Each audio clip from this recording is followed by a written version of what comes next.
Yeah. I remember the first time I spoke at a conference, my dad, who was in the business for 25 years, he's kind of the old school. And he's like, why are you speaking on stage and telling everybody your secrets? Huh. I'm like, Dad, Oh, you put yeah. me in a room of 100 people. There might be one person at the end of the 12 months that, they've been operating their Yeah. business that might be doing the thing that I was talking about from Yeah. stage, Yeah. right? It's not really Isn't competition. that the truth, man? That is such Yeah. the truth.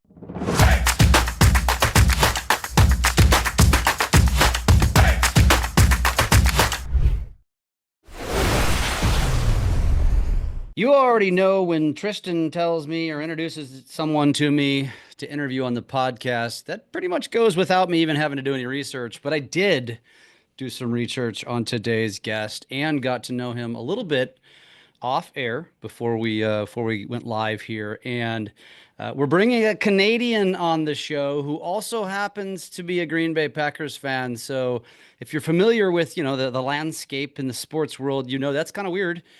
However, I promise you, we're not just going to talk about that the whole time because we are going to dive deep on the five daily non-negotiables. We're going to talk about the camcorder method, and we are going to talk about his experience and the successful career that he has created, and how you can apply that in your business. Welcome to the show, Kelley Skar, man. Thanks for being here. Hey, thanks for having me, man. I appreciate it, Jeff. Absolutely. So I already mentioned you come from the beautiful country, the country that 50% of Americans currently want to move to, and Yeah, certainly and seems that way, doesn't it? and you come from the western side, British Columbia, and so tell us a little bit about your just kind of your path to what led you to where you are today into real estate, all those things. Yeah. So thanks for the intro. I appreciate you guys having me on. This has been looking forward to this conversation pretty much all week. So, Good. yeah, I've been in real estate 18 years. I was in the trades before that. I was a B pressure welder, which meant that I welded together pieces of pipe and vessels that would have high pressure gas or high pressure oil running through them. I did that for about a decade. I got hurt quite a few times. I got to a point in my career where I was kind of at the top of the top. I couldn't really go any further. I was at the top of the pay scale. And I was pretty arrogant. Like I knew that my bosses couldn't fire me because I was so good at what I did. Unfortunately, the market turned, the oil prices dropped out of the market, and I was going to be on a hunt for a job. Prior to that, however, I got my real estate license in 2007. So, yes, I live in British Columbia. I actually grew up in this province, but I left here in 1998 and I moved to Alberta, which is the next province to our east. And so I guess the only there's no provinces to the west, just Right, to right. the east, right? We got the Pacific Ocean. So I moved to Alberta in 1998, wound up getting my welding ticket and was in the trades for those 10 years. 2007 rolls around and I'm just spent. I had two options. My wife and I just got married and we were planning on having a family. And so it was either I was going to go back to school or I was going to go get my real estate license. My dad had been practicing for 25 years. My sister-in-law at that point had been practicing for, I think, about 8 or 10 years, something like that. I'd been told throughout my scholastic career that I had the gift for the gab, and I had actually had one teacher. I think it was my grade 9 science teacher, Miss Allen, had said, I really feel like you're going to do something with marketing in your life, just because you like to talk all the time. Like your mouth moves and it just won't stop, right? So it's just weird how that happens. I wound up getting into a sales position that obviously demanded a certain level of marketing expertise to be able to build a brand in a business. And 2008 rolls around, the market tanks. I'm the real estate market as well as the oil market tanking. I went to my wife and I said, "Listen, it's looking like I'm probably going to get laid off anyways. I want to go out on my terms. I'm going to let them know that I'm going to give them my 2 weeks notice." So we had this big long conversation and she said, "Well, if you feel like you can make it work, go make it work." So I went in the next day, I gave my 2 weeks notice, and I was off to the races. The goal for the rest of the year, keep in mind, my wife was pregnant, 4 months pregnant at that point. So this is April of 2008, 4 months pregnant with our twins. Okay. Oof. There was Oof. no plan B. I Oof. had to be successful. And she Like I, signed off on this? I she mean, signed off on it, man. She's I found a keeper, dude. Seriously. She is just she there's no one in this world that believes in me more than she does. You know, and it's just evidenced all the way through our life together, 21 years together now, married for 20.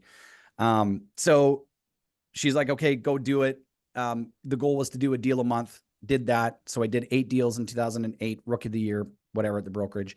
The next year in 2009, the plan was to double. I tripled in a down market, very odd market. I went from 8 to 24 transactions. At the end of 2009, I completely revamped my business model and decided to go all in online. And so that meant websites, digital marketing, video blogging, blogging, like written blogs, like all of that kind of stuff. So I went all in on that for 2 years. I was pretty stagnant those 2 years, 2010, 2011. The market in Alberta had really hit like this, hit the skids. And my business had kind of leveled off, but it leveled off because I stopped doing the other things that had made it really successful. That allowed me to triple from 08 to 09 because I firmly believed in this digital thing. I read this book by this guy named Gary Vaynerchuk, right? This book called Crush It. And I'm like, oh man, I'm going to go all in on this thing. And so I did it. It took 2 solid years of like very consistent content creation to finally get to a point in 2012 where the business absolutely took off. I did about 42 transactions that year. At the end of 2012, decided to put plans in place to start a team in 2013. So I went out and got the Boomtown website, started generating a pile of leads, went and brought agents in, and I was building this team. Problem is that we were generating so many leads. I was really on top of the agents, not having led a team before. My inexperience really shone through, and I kept having this revolving door of agents, and I couldn't figure out why. And it was, ultimately because I didn't know how to lead them. I go to a Boomtown conference. Every top producer, every team leader at that conference had a coach. So I come back from that, I hire a coach. The very first call that I had with the coach, she asked me, why do you want to have this team? And I said, well, because I want to leverage other human beings and salespeople to be able to make more money. She's like, okay, that is the wrong answer. I need you to think about this. And when you come up with the right answer, call me back and we can start this coaching relationship. So that was big. That took me like 2 solid weeks of soul searching to try to figure this out. So I called her back, started completely revamping everything, went through, ripped apart the ICA, completely revamped mission, vision, values, all of that stuff. I went through a branding process in 2014. Prior to that, though, I had gone to my team at that time and I said, okay, we're doing things differently. Here's the new ICA agreement. I put the agreement in front of everybody and it asked everybody to sign off on it. Nobody did. So, basically the team imploded on itself and I had to start rebuilding. But that was actually a blessing in disguise because it allowed me to really embrace this new thought process that my coach had helped me drill down on and take the new value proposition that I had created for the team and go out and find the right agents. And once I was able to do that, I actually had the revolving door stopped. I built a really good, solid core of amazing agents. And we had great success through the rest of 2013 into 2014, 2015. I merged my small team with a boutique brokerage in Calgary. Became a part owner in that brokerage. We ran as a team-based business through 2016. We wound up flipping the model and going towards a more traditional model. So from 2017 to about end of 2018, we went from 9 agents to 115 agents inside of about 18 to 24 months. Wow. And so it was just this massive trajectory. I remember August of 2008, I think we onboarded something like 30 agents. It was absolutely wild, and we could handle that because we had all the systems and the processes dialed, right? We had a really robust onboarding system and we had fantastic administrators that were able to take a lot of that off of our plate. So exited out of that company in 2019.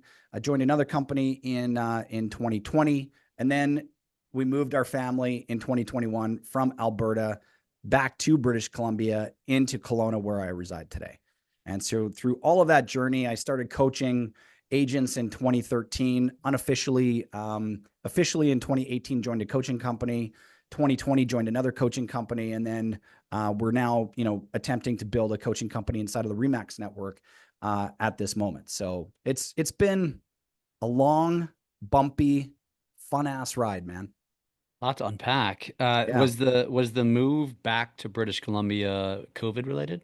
Yeah, in part it was actually. So my wife's a psychologist, and when COVID hit, like prior to COVID, I had said to her, "Why don't you do some of your calls online? Like, surely there's platforms like Zoom, but like more secure and in your in your industry. Like, surely there's something out there. Like, why don't you take that way? You can service the whole province instead of just one city." Yeah. Right, seeing people face to face. She's like, "Nah, people won't go for it. They'll never tell me their innermost deepest darkest secrets over a video camera." I'm like, okay. And then 2020 happened, right? Mm. And boom, her entire business shifted and everything went online.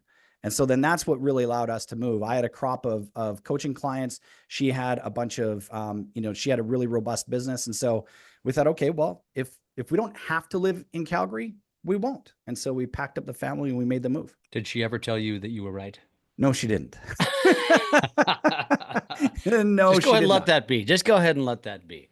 Yeah. Dude, so it's fascinating. And I'd like to know that when you look back at all of that and where you are today, so are you still in production? Do you have a team? Are you involved with the brokerage? You still, obviously, you said Remax. So what does that look like today?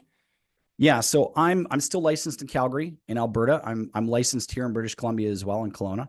I don't do anywhere near the business that I used to. I'm more focused on the coaching, the training, the development, developing entrepreneurs, speaking, that kind of stuff, right? That this type of thing, like these conversations, Jeff, this is what gets me up in the morning. Like, this is what gets my Mhm. juices flowing. I do the sales side of things in Calgary and here, sporadically, because it's easy and it's, there's an income stream there.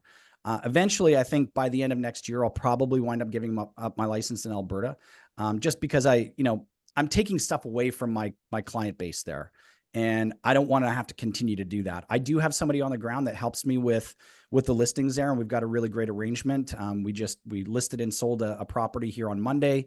Did the same thing about a month or so ago. She's been amazing and will continue to be. And I eventually will just start to refer business to her and give up the license there altogether. So I'm not selling anywhere near at the level that I used to be, but I will remain in it. Like, I'm not going to give up my license and just go full bore. I will Yeah. continue to sell because I think it offers a certain perspective.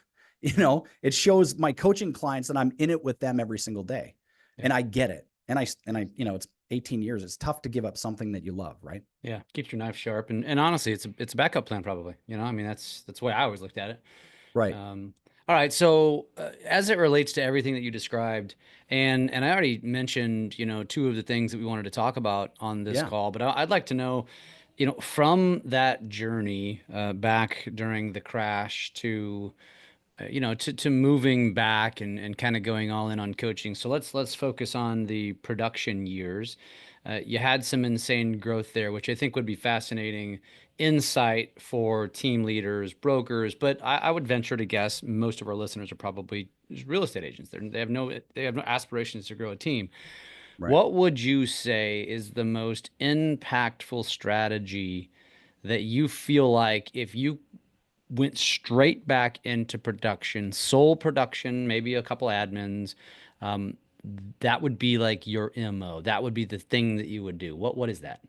Great question. And I love this because it's something that I'm doing right now inside of my coaching business. And that is going all in on content creation, going all in specifically on one platform, which is Instagram. So I hired a coach about 60 days ago. It's been transformational for me. I was speaking at an event last night, and I was just prior to the event, I was talking with somebody, and I came to this realization that I had a plan that within the first 3 months, that by the business that I was going to generate, that it would have paid for the coaching for the next 6 months, right? So the first 3 months of the coaching would, like, the revenue generated would have paid for the coaching. I did that inside of 2 months. And so it's been so impactful for me. And one of the things that I've been learning is really how to leverage this platform that is Instagram, and how to actually create content that converts. Not only that, but also how to actually convert somebody, that it's like when they follow you, when they view your stories, how to start that conversation. One of the things that I did that I've been doing for years is posting and ghosting. So I'd post something up on my Instagram and then I get a bunch of follows and I do nothing with them. I wouldn't engage them. I wouldn't follow them back. I would just be like, I'm just going to build the follower count, whatever. Right. So what I've really learned now is actually the things that we used to do back in 2007 when Twitter launched, or 2006 when Twitter launched. And by the way, I'll never call it X. It's always going to be Twitter to me, because that's, I started on the platform in 2007. Yeah. And somebody would follow you on Twitter and you would immediately DM them. You would go to their profile, you would have a look, you would follow them back, and then you would DM them and say, hey man, thanks so much for following me. Where are you from? And it was this conversation and it was fun. And then Instagram rolls around and it starts out with photos and then they move into video and you're posting this stuff up. And for me, what I wound up doing was I would post stuff up onto the platform. I would get follows. I would get people looking at my stories. I would get likes. I would get comments, but I wouldn't react. I wouldn't do anything with it. So what I've really learned is a couple of different things. Number one, create content consistently. Okay, that's number one. Number two, know and understand who your ICP is, your ideal client profile, right? Your avatar, whatever it is that you want to call them. There's 4 questions that you can actually go through to really help to identify who that person is. And this could work for a coach, it can work for a real estate agent, it can work for an entrepreneur. I don't care if you're selling widgets. And the 4 questions basically go like this. What are their fears? Okay, so that's number one. What is the fear?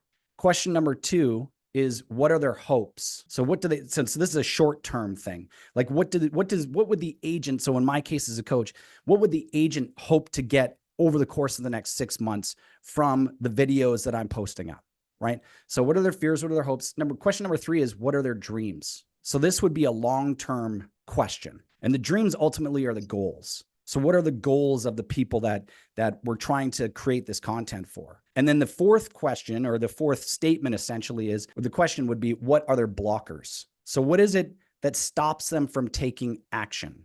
So if you can go through this process and you can answer these questions, you can then take the questions, the answers, and dump them into ChatGPT and ask the AI to help you refine who this person actually is. Who is this avatar?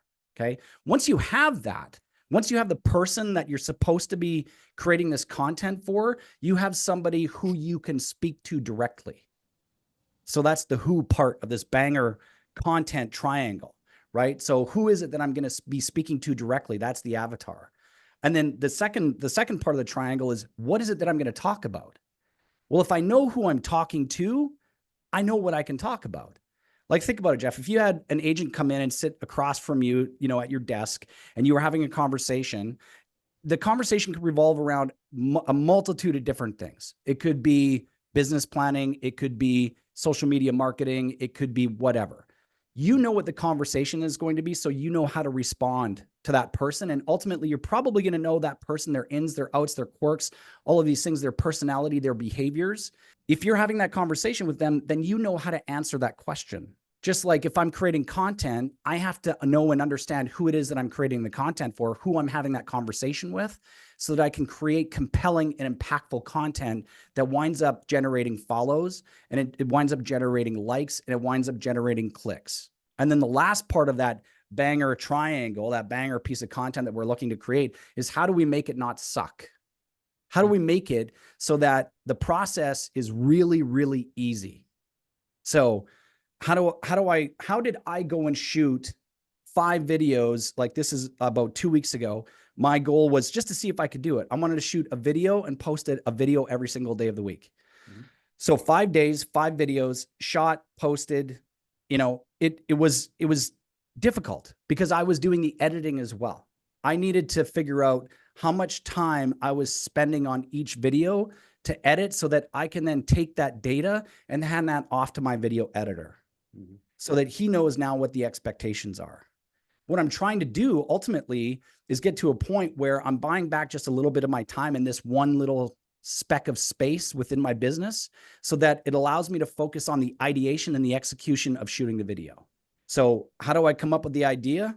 Well, it's quite simple, actually. It's you can utilize AI, you can utilize ChatGPT, you can go in and give it a prompt and say, give me, 50 of the top best ideas to create for real estate agents, or as a real estate agent, give me the top 50 greatest ideas that I can shoot as a real estate agent for content for my Instagram channel, focused on real estate in St. Louis. Right. And boom, it's going to give you a bunch of titles, and you're going to take that title and you're going to ask the AI to write you a script. Like I had an idea for a script yesterday. And it was on, who Roger Bannister was? The runner? Yeah. The 4 minute mile guy. Yep. Yeah. He's the first guy that broke the mile in 4 minutes. So I'm like, I had this thought. I'm like, okay, so how do I incorporate the 4 minute mile story into real estate? How would I tie those two together and create a piece of content that would be a problem and then a solution through story? How do I do that? So I went into ChatGPT and I gave it a prompt. I said, Roger Bannister, 4 minute mile. I want to create a video around this specifically for real estate agents. Please write me a script. And it did. I read through the script. Jeff, I didn't change a word. I didn't change a word. I took that thing, I put it into my teleprompter app. I shot the video, quick edit. It literally took me 17 minutes to edit video. From ideation to the time that I actually uploaded the video onto the platform was around 28 minutes. Okay. Now my guy should be able to do that in a far shorter amount of time. So I'm thinking like probably, the editing part should take him 10 to 15 minutes if he's got the framework. Yep. Right. And if he's got the right tools. So that's my long answer to your short question. What would I be doing today? If I could go back, if I were to get back into it today, full board, that's exactly what I'd be focused on. Now, I would be focused on actually 2 platforms, YouTube for long form content and Instagram for the short form. Yep. Now, a couple questions. First of all, I thought it was fascinating that you said that you embraced Gary Vee, because you really embraced Gary Vee when he was an unknown. I have the same story. Like, that was exactly what I did. I embraced him. I believed what he said. I went for it and ignored everybody calling me an idiot. And it sounds to me like you probably did something similar, but from the context of saying what you did over that, 10 to 15 year period, obviously Instagram is relatively new comparatively. And so but you said content creation. And so was there a point in the last, because really I would say post or pre 2017-ish, it was really just Facebook. I mean, Instagram existed, but really nobody was using it, not for the way they are today. So when you say content creation in a past life, what would you say, just out of curiosity, what was the most impactful piece of that creation? So like when I was doing it, back in 2010, when you were being a pioneer. Yeah. So it helped drive traffic. So when you would shoot a piece of content, load it up onto the YouTube platform, take that embed code, put it onto your website, the way that the algorithm operated back then was that it would push traffic to the site because it had this massive big Google, YouTube link on the site. So the more video that you had on your website, the better off your website was going to be, right? The more traffic it was going to wind up getting. So my goal was to shoot a video a day, similar to what, Ian Watt was doing. I mean, you talk about video pioneers in the space. Ian Watt was the guy for probably 5 or 6 years. He was the guy that pioneered the video camera, the shot from, inside of his car, talking about downtown Vancouver real estate. He started doing that in 2006. 06, before anybody else was doing this. Yeah, before he had the whole technology that made it efficient. He had the flip cam with the USB port on the side that flipped up, and it'd stick it into your laptop and direct download. So my goal was to do similar to what he was doing. I was just ripping off and duplicating, man. I mean, anybody that knows anything about business, like they all say the same thing. Like, if you have found a formula that works for somebody else, there's a pretty good chance that it can work for you. Just rip off and duplicate it. Yeah. So that's what I did. And so I would set up in my office on Sunday. Sunday was shoot day. My wife knew that I would close the office doors. I'd have 4 shirts hanging in the office, and I'd be like, hey, happy Monday. Welcome to the Calgary Real Estate Connection. I'm your host, Kelley Skar, blah, blah, blah, blah, blah. Get into my thing, right? No scripting, no nothing. I knew what I was going to talk about there was a bunch of ums and ahs and whatever. I would get in and try to clip it out as best I could with Windows Movie Maker. And then I'd get up and I'd switch my shirt and I'd do the exact same thing and rinse and repeat 5 times. And then I would have my videos edited, the blog posts written and ready to go by Sunday night. And everything was programmed into the website, programmed into YouTube, scheduled, ready to go, push the button, done. I would get, people would call me and go, how in the hell are you recording a video every single day? And I'm like, dude, I'm just efficient. I don't know what to tell you. I wasn't going to give up all of my secrets, right? But it was like one day, like you create these little efficiencies within your life. And so how did that have an impact? Well, I'll tell you, it took 2 years of solid content creation to actually impact my business. Yeah. I can tell you, Jeff, when I moved to Kelowna, one of the things that I wanted to do was start up a new YouTube channel focused specifically on this area. And I started creating content there. I was pushing out 2 to 3 videos a week. I built the channel up to about 750 followers. That channel has accounted for about $60,000, $70,000 in commission income since I started it in 2022. I created content. People contacted me from the content that I was creating. I got really good on the phone, close to the appointment, take them out, land them as a client, show them property, write the contract, get the deal done. Yeah. Wow. Okay. So now let's fast forward. And I kind of wanted that just for context, because what you were doing back then was hard for a number of reasons. Number one, you were a pioneer, and therefore you have really nothing to necessarily learn from, and no one to say this absolutely works and everybody should be doing it. People were probably looking at you like you'd lost your marbles. Yeah. Not to mention the technology was not that, because I remember when I started doing this in 16-ish, it was clunky. And in order to put the stuff out, you had to get somewhat creative and you had to have some skill sets. Today, it is literally all on this device if you want it to be.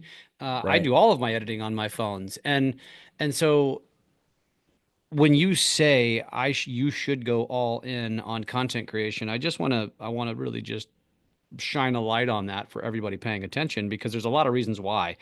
Now, I want you to, though, go deeper and to help our audience understand some of the things that you were alluding to, which are not just post and ghost. And the way I articulate it is, we're so hyper focused as an industry and as a world on getting attention that we've forgotten to give it.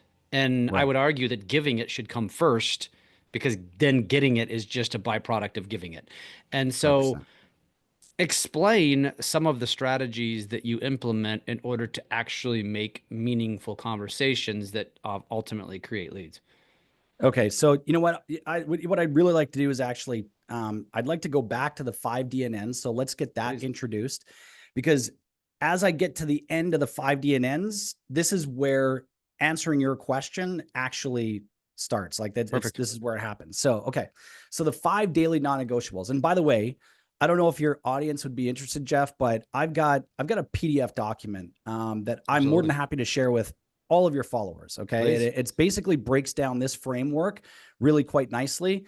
If you're okay with it, just 2 things have to happen. Okay. The first thing that needs to happen, they got to go to Instagram. They got to follow me at Kelley Skar. So KELLEYSKAR. They follow me at Kelley Skar, and then just DM me blueprint, and then I will send off that document to them. Okay. So at Kelley Skar, and then DM me blueprint, and then I'll send the document. All right. So the 5 DNNs, 5 daily non-negotiables. So this is something that my coach taught me. I implemented this into my life, into my business about 65 days ago. The very first thing that I do on a daily basis is I feed my brain and I read a book. And I don't read it from start to finish. I read 10 pages.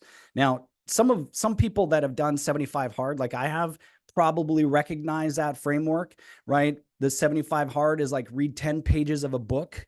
Okay. So you're going to wind up reading 10 pages of the book. And listen, in the last 60 days, I've read 3 books. Dude, I've never done that in my life. Never done that in my life. So I'm, on to the 4th book. I'm continuing to read books that I know that are going to help further my business and my career. So number 1, read a book, feed your brain. Number 2, get out and move and break a sweat. Okay. We need to be exercising on a consistent basis. I was guilty of this. I was very inconsistent. My mornings would consist of getting up at 5 a.m., going and grabbing a coffee, sitting down in my chair with the fireplace on, my wife beside me, and both of us death scrolling through our phones. Twitter, Instagram, Facebook, get over to the Flipboard app, check out my news, and then maybe I'd go to the gym. Maybe by the time I'm done death scrolling, I probably didn't feel like it. So I was going to the gym maybe 2, maybe 3 times a week. Now I'm super ultra committed to this, and I'm like 65 days in. I haven't missed a day in 65 days. And so I'm either in the gym, I'm going for a walk, or I'm going for a hike. It doesn't matter. Whatever I'm doing, I'm breaking a sweat, and it's a minimum of 45 minutes. So that's number 2. Number 3, I'm reviewing my goals daily. So what I did is I looked out 25 years from today, and I identified all of the things that I want to have accomplished in the next 25 years. Jeff, I'm 50. So in 25 years, dude, I'll be 75 years old. Okay. I want to be able to look back and go, man, you know what? It took me 25 years, but I did all of these things. I was able to accomplish all of these goals. And at 75, I want to be able to look back on that and go, okay, well, how did I do that? And I want my kids to look at me and go, how did you do all of that? Well, it was because I committed to creating daily habits, and reviewing my goals was one of those things. I took the 9 things that were going to push me towards accomplishing the 12 things. I wrote them down into my notes app. I screenshot it. I saved it as a wallpaper on my phone. How many times do you look at your phone during the day? Yeah. 10 million. Yeah, 10 million, 200, right? I know I do at least 200 times. So I force myself to stop. It programs my subconscious. All of a sudden, I start to do things that I wasn't doing previously that are going to force me to actually subconsciously start to accomplish these goals. So that's number 3, review the goals. Number 4 is to post on social media consistently and a minimum of 3 times per day. Minimum of 3 times per day. Pick a platform, go all in on the platform. Okay. Now, posting, you can't just post and then not react. Okay. So this is to answer your question. Let's stop. Let's stop for a second. Sure. There's different types of posts. Yeah. What type of post? So I focus on stories. Okay, let's back up. So Reels what we know about the Instagram platform is that Reels will help to increase your follower count. Okay. So Reels will get pushed out through the algorithm to your database first, to the people that have followed you first. Those people will watch your video, and then the algorithm goes, oh, okay, well, a good number of people have watched this video. I'm going to push it to the next audience. And then that's how you start to generate more and more followers on your page. Okay. So Reels is how you build the audience. Stories and posts are how you engage with the current crop of followers that you have. Okay. So I post stories consistently. I'll post up on my page probably 2 times a week. So actual posts. And then Reels, I'm going to get to a point where I'm going to be posting 2 Reels every single day. So I've got my video editor. He's all queued up. All I got to do is shoot 10 pieces of content, shoot it over to him. He's going to go ahead and do all of the editing, and then I'm going to do all of the posting.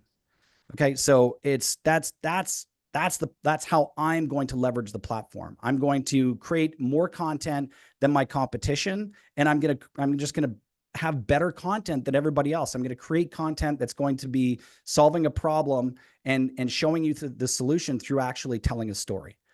Right. So that's a big part of it. So posting at least 3 times a day. Also, you want to be reaching out to people. So that's number 5. This is the 5 opens. Okay. And this is where this becomes really, really important. I'll tell you that Tristan was one of my 5 opens. Okay. I reached out to Tristan. I'm like, hey man, I know you guys got the LCA podcast. Just curious. Are you looking for guests? He gets back to me, connects me with you. The next thing you know, I'm scheduled to be on the podcast. That was one of my 5 opens. Another one of my 5 opens was reaching out to a potential coaching client, got into a consultation call with her, signed her to a 6-month agreement. Okay. $6,000 contract. Another one of my opens was reaching out to a VP of an office in Ontario, which is in the eastern part of the country. They've got 25 offices across the province, over 2,500 agents at this one brokerage. They've got an event that they put on at the beginning of every year. And I reached out to her because she was in my contacts list. And I said, hey, I understand that you've got this event that you put on are you looking for speakers? And she said, yes, absolutely. We are. Give me your application, give me your rate sheet, give me all of this stuff. So I did that. I just got the contract with her signed yesterday. So just those 2 opens, 2 of those 5 opens that I made paid for my coaching that I purchased for $10,000 2 months ago. That is now bought and paid for. Okay. So the 5 opens I know work. They absolutely work because they've worked in my life. And it isn't just about generating revenue. It's generating relationships, having conversations with people that you haven't probably touched in the past, or it's been a long time. And so there's a couple of different ways to actually open those conversations up specific to the Instagram platform. When somebody follows you, if you're a real estate agent, somebody follows you, click through to their profile. Do they live in your city? Do they live in your county? Do they live in your area? Are they in your market area? Yes or no?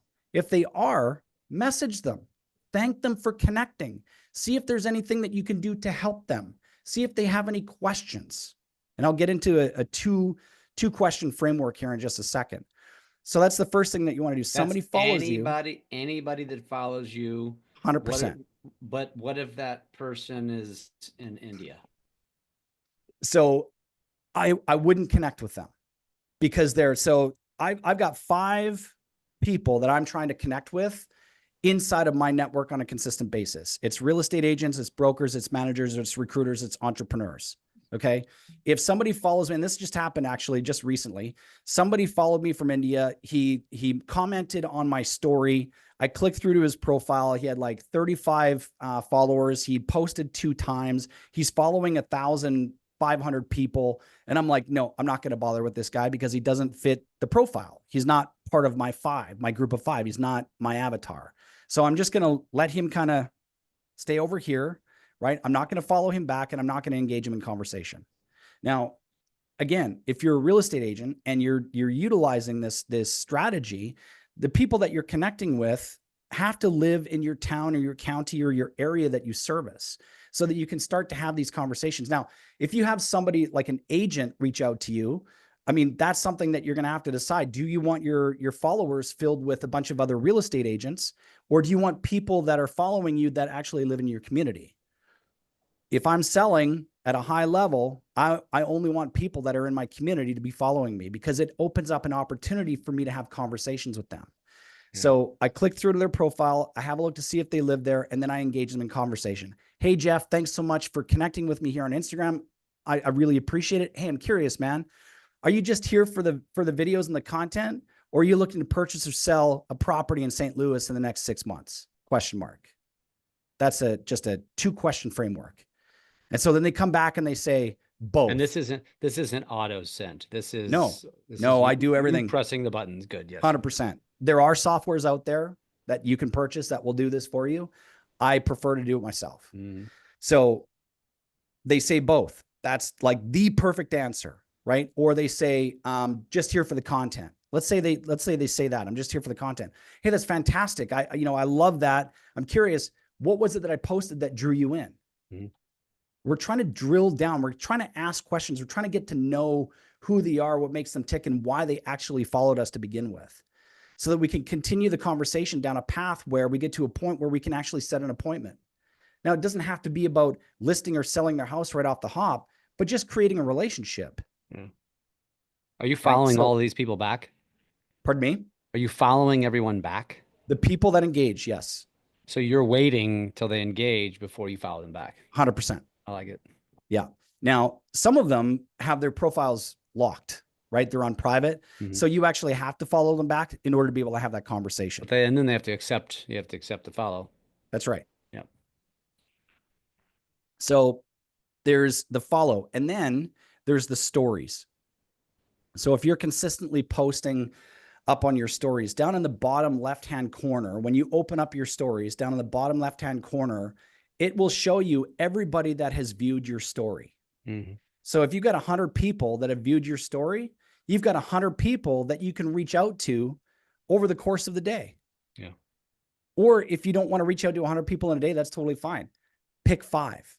This is part of the 5 daily opens. So you start conversations with a minimum of 5 people a day. And Jeff, the 5 DNNs are not just 5 days a week, dude. It's like 24/7, 365.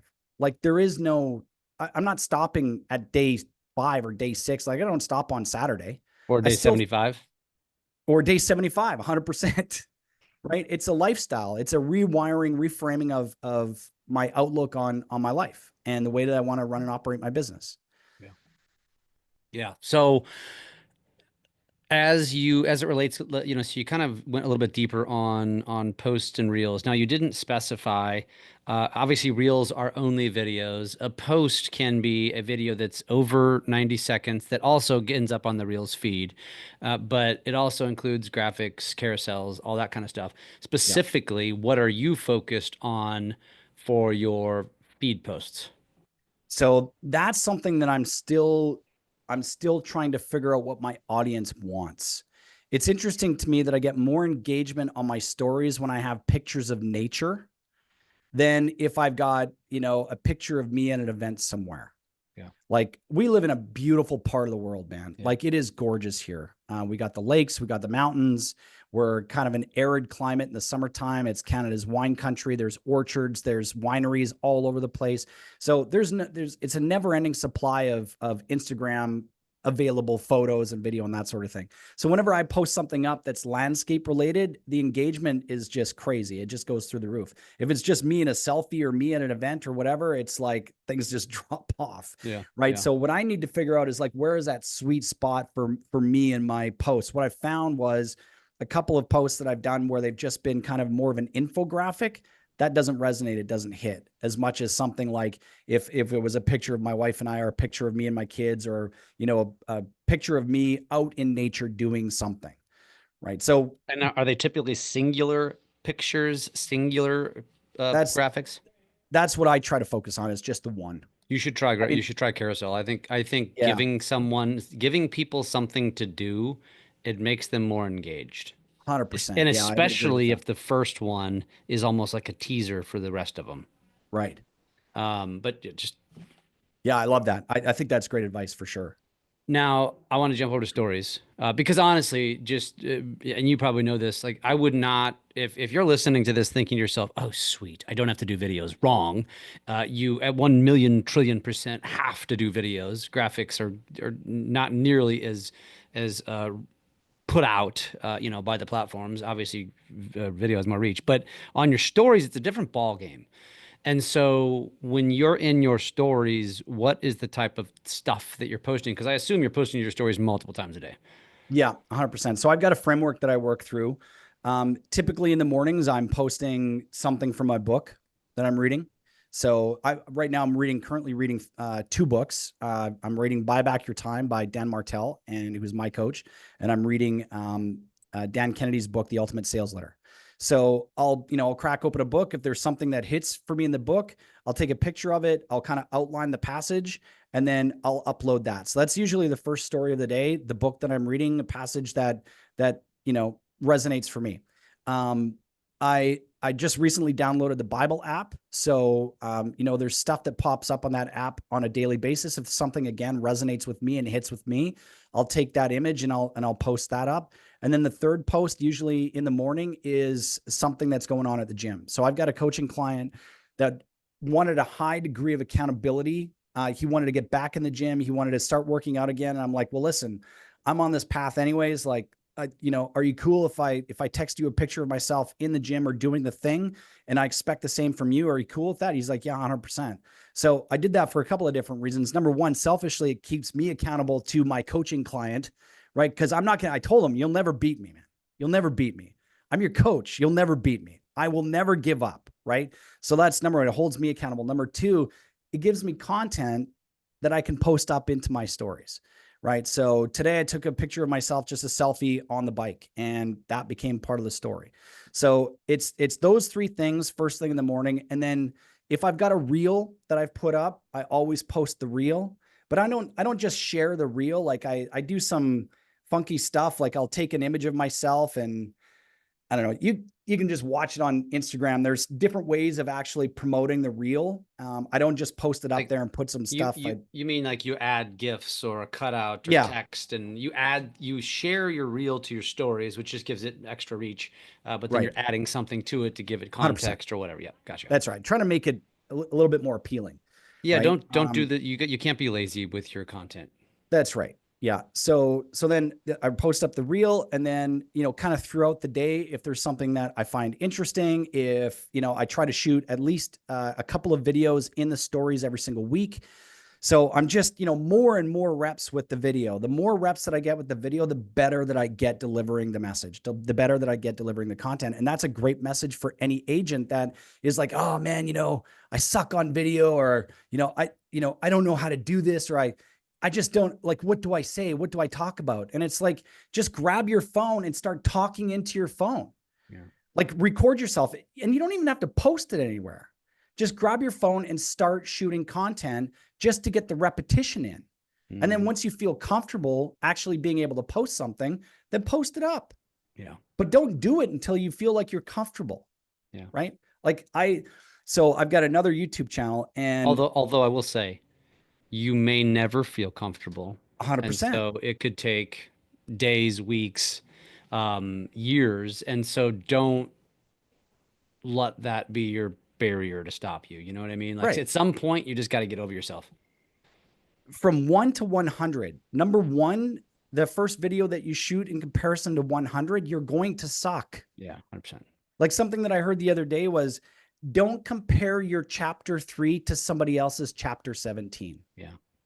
So if you're comparing yourself to somebody that's been doing video for a decade on this platform, dude, that's the wrong person to be comparing yourself to. Yeah. Because it's self-defeat. Like, you'll stop. You won't even get started. Yeah. A good way to articulate that too is I tell people, I'm like, as much as I use social for attraction, and I have over the years, what I quickly realized back in the early days of doing this was that it was equally intimidation to my competition.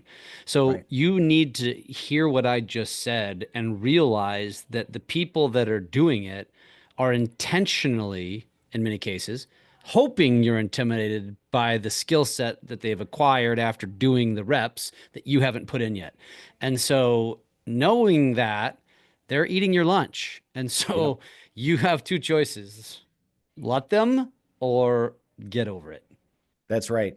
When I started creating content in 2010, I got really well known within our board.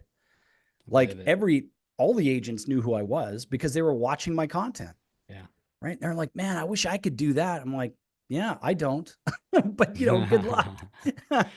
Yeah. I remember the first time I spoke at a conference, my dad, who was in the business for 25 years, he's kind of the old school. And he's like, why are you speaking on stage and telling everybody your secrets? Huh. I'm like, Dad, you put me in a room of 100 people. There might be one person at the end of the 12 months that, they've been operating their business that might be doing the thing that I was talking about from stage. Yeah. Right. It's not really competition. Isn't that the truth, man? That is such the truth. Yep. Yeah.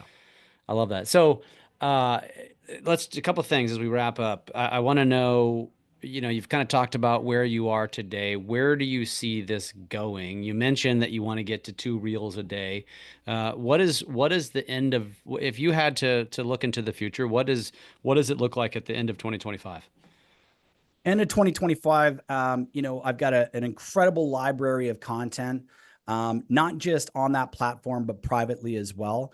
At the end of 2025, I will have built one of the best and largest group coaching platforms inside of the real estate space today. At the end of 2025, I'll be coaching 1-to-1, but only 2 days a week. And at the end of 2025, I'm going to be living the life that I've always wanted to live. And that is just being really intentional with my family, with my wife, with my kids, and giving back as much as I possibly can to the industry that I absolutely love. I'm on a mission, dude. Like, hiring this coach has completely rewired my brain. I told my wife this morning.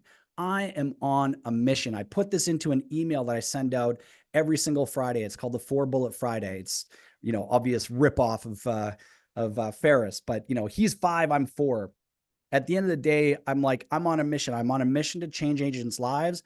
I'm on a mission to change my own life, to change my health, my mind, my body, and make sure that when I'm my dad's age at 87, I'm not sitting on the couch watching CNN or Fox News, dude. I'm on the side of a mountain skiing with my grandkids. Yeah. That's the goal. Yeah. Yeah. Amen.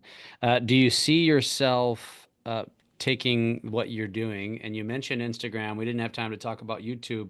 Do you see yourself, or do you already multiply yourself? Because once you've created something on Instagram, effectively it's perfectly uh, optimized for TikTok and Facebook and LinkedIn and YouTube Shorts and even X. Yeah, great question. Actually, I was going to bring this up earlier, but something that I just started doing literally today is testing my videos, my reels in TikTok. Mm-hmm. Okay, so I'm testing in TikTok first before they go to Instagram. Yeah. And so what I did was the video that I shot, the 4 minute mile reel. So I put the problem at the beginning, the solution through story, middle end sort of thing. So I uploaded that into TikTok. It got like, I don't know, 700 views on it over the course of 24 hours. Pretty decent metrics. What I did then was I took the problem from the beginning of the video and I moved it into the middle of the video. And what I've done was I've taken that video and I uploaded it into the platform just this morning at 10 a.m. So I scheduled it to go out. Here's what I found just over the course of the last 3 hours. I have the watch time of that second video is triple the watch time of the first video. Interesting. The number of views that the second video has received in the same time frame as the first video is triple the amount of views. So the second video that I uploaded has the potential to surpass that first one and have a much longer view duration than that first video. Yeah. So what will I do? All because you just tweaked just because I tweaked it. Yeah. Yeah. 100%. I attended this social selling summit on Monday. Dan Martell Media put this thing on, and the things that they've been able to do with their media over the course of the last 18 months have been truly remarkable. And this is something that I learned from them. Like they'll edit 3 videos and they'll do that exact same thing. Problem, solution, story. They'll move the problem around inside of the video. They'll measure it against TikTok. Like I'm talking in the hundreds of views. They're talking in the millions of views. If they've got a video that hit 1 and then one that hit 1.5 and the other one that hit 2, they're taking that 2 million view video and they're uploading it into their Instagram because they know that that's the banger. They know that that's the one that's actually. They use one platform as basically their test run. That's right. Interesting. Yeah, that's fascinating. I mean, that's next level because for most of the people listening here, you're still at square zero. You haven't gotten off that. You haven't got off the schneid. And that's right. I wholeheartedly agree. Instagram should be a foundational platform. I say it differently. I say it because we're all familiar with Facebook. Instagram forces you to become better because it's a TikTok copycat. It's got the technology. Right. It's going to make you become a better creator, and you can kill 2 birds with 1 stone when you're 100%. Posting. And so, I love this. What is the best way if somebody wants to connect with you and go deeper with you and talk to you about coaching and learn more about maybe go deeper into this conversation? How do they get in touch with you? Obviously, Instagram. Yep. Instagram, 100%. That's where I want everybody to go. At Kelley Skar. You can find me on there. You DM me, I'll get back to you. Go shoot him that DM. I already have. So I saw that. So there it is. And you are on YouTube. If they want to go stalk you on YouTube, what the same thing? Is it your name? At Kelley Skar. Yeah. Just Google, just do a search on YouTube, Kelley Skar, and I've got 2 channels there. One is Live Love Kelowna, and then the other one is at my name, at Kelley Skar. So I love it. I love it. Listen, folks, we're all after the elusive, fountain of youth. And Kelley, I would say you are a great example of somebody you're a practitioner. And there's a lot of quote unquote social media experts. I hate the word expert because it really doesn't exist in my opinion. It's the people that are doing the things and pushing the buttons and learning what works. That's the people I want to learn from. And I don't care how many followers you have. That's vanity metric. And in many cases, it's bought. And so to this audience, you know me well. I talk about this all the time. Kelley is a great example of somebody that you need to add to the bucket of people that you need to watch because he's testing and doing the things that you need to be doing. And he's not doing it for the sake of vanity metrics. He's doing it to grow his business. And, he's got a different avatar than you do, but it's the same principles. And you just need to apply it and figure it out. Kelley, it's been a pleasure, man. It's great to get to know you. And hopefully we can stay in touch. Yeah, brother. I appreciate you, man. Thank you. Absolutely.